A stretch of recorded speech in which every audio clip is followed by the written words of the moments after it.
उपस्थित बुजुर्गों, नौजवान साथियों, आज के इस मौके पर सबसे पहले यहाँ से हमारी विधायक आदरणीय पूजा सरोज जी का मैं हृदय से आभार व्यक्त करता हूँ, धन्यवाद देता हूँ। बहुत ही शानदार कार्यक्रम के आयोजन के लिए उनको और उनके साथ सभी पार्टी के जो भी पदाधिकारी विधानसभा में काम कर रहे हैं, सभी साथियों को मैं हृदय से धन्यवाद देता हूँ।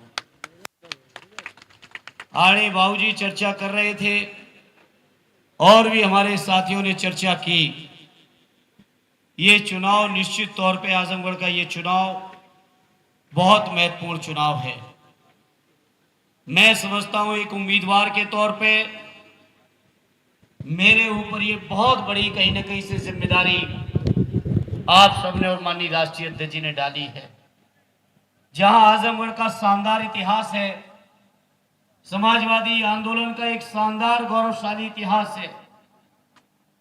आरडी बाबूजी चर्चा कर रहे थे कि पहले चुनाव में जब कांग्रेस पार्टी के अलावा देश में बहुत कम लोगों को जनाधार मिलता था, उस समय भी आजमगढ़ के लोग समाजवादी रंग में रंगे हुए थे। ये समाजवादियों का गौरव है।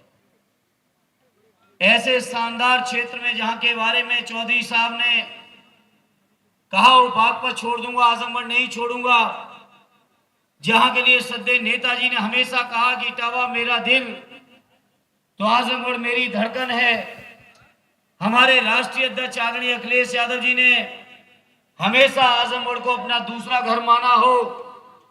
ऐसे शानदार क्षेत्र में मुझ जैसे छोटे कार्यकर्ता को अगर पार्टी ने चुनाव लड़ने का मौका दिया है तो मैं समझता हूं कहीं ना कहीं ये मेरे लिए बहुत गौरव की बात है।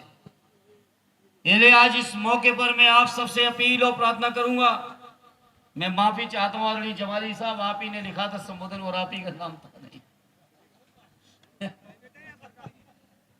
हमने जमाली साहब का ही पर्चा पढ़ लिया।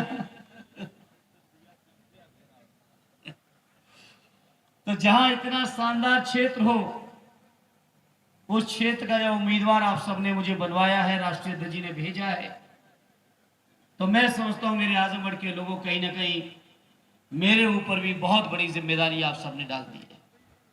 जब जिम्मेदारी आपने डाली है तो मैं इस मौके पर अपने मेहनगर के सभी सम्मानित नेताओं और कार्यकर्ता साथियों को भरोसा दिलाता हूं कि आपकी डाली हुई जिम्मेदारी का अपनी पूरी क्षमता के साथ और बेहतरीन तरीके से मैं उसको जिम्मेदारी को निभाऊंगा। ये मैं अपने सभी कार्यकर्ता साथियों आपको भरोसा और यकीन दिलाता हूं।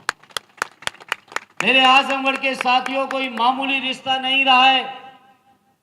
समाजवादियों का, सदैव नेताजी का, आदरणीय अखिलेश यादव जी का ये रिश्ते में मुझे याद है जब मैं आदरणीय नेताजी के पास स्कूल में पढ़ता था और लखनऊ की कोठी पे रहता था, तो उस कोठी पे अक्सर स्वर्गीय ईशदत्त जी और बाबू बलराम यादव जी अक्सर आया करते थे। और जब वो आप लोग आते थे तो नेताजी जो आजमगढ़ के लिए नेताजी के दिल में जो सम्मान था वो मैं शब्दों में बयां आपके बीच नहीं कर सकता। जिस आजमगढ़ के लोगों के नेता ऊपर नेताजी को यकीन रहा कि जब जब कोई बड़ी राजनीतिक चुनौती नेताजी के सामने पेश की विपक्ष के लोगों ने, तो नेताजी ने हमेशा आजमगढ़ की जनता की ओर रुख किया और आजमगढ़ की जनता ने हमेशा नेताजी के झंडे को बुलंद करने का काम किया। यह रिश्ता है मेरे आजमगढ़ के भाइयों आपको लोगों के बीच।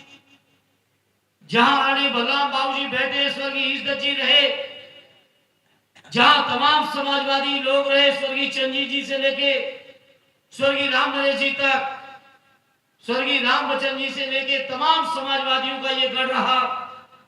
तो मैं आजमगढ़ के अपने कार्यकर्ता साथियों आपके बीच कहना चाहता हूं, जहां इतने महान समाजवादियों के क्षेत्र के बीच मुझे आपकी सेवा का अवसर पार्टी ने दिया है, वहीं मैं आपको यकीन और भरोसा दिलाता हूं कि जो आजमगढ़ की विकास और तरक्की की बुनियाद सदैव नेताजी ने रखी, माननीय अखिलेश यादव जी ने आगे बढ़ाई, उसको और इमारत के तौर पे बढ़ाने का काम पूरा प्रयास करता रहूंगा। ये मैं अपने सभी साथियों को भरोसा दिलाता हूं। मैं आजमगढ़ के लोगों आपको यह भी